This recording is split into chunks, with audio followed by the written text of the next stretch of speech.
নমস্কার বন্ধুরা, সবাই কেমন আছেন? আশা করি সবাই ভালো আছেন। আজকে সোমবার, রুনার একটা নতুন ব্লগে আপনাদের স্বাগত।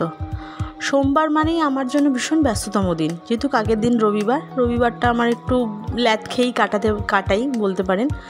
তো সকালবেলা উঠেই আগে চা জলখাবারটা বানিয়ে নিই।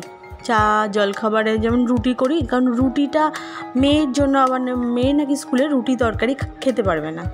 তো ভাবতে ভাবতে হঠাৎ যেই ভাবা সেই কাজ, তো ভাবলাম যাই হোক মেয়েকে চিড়ের পোলাও করে দিই। চিড়ের পোলাওটা মেয়ে খুবই ভালো খায়। তো চিড়ের পোলাও সব ইনগ্রেডিয়েন্টস ছিল বলেই করে দিতে পারলাম।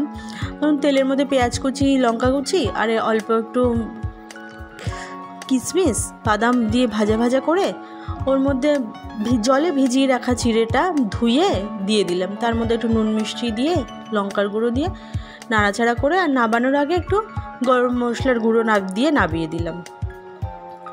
তো এইভাবেই চলে টিফিনের পর্ব।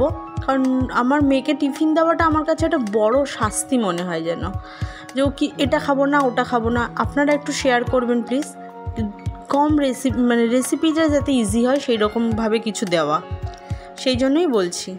তো আজকের মতন ব্লগটা এখানেই শেষ করব, কারণ সত্যিই কাজের খুব ব্যস্ততা।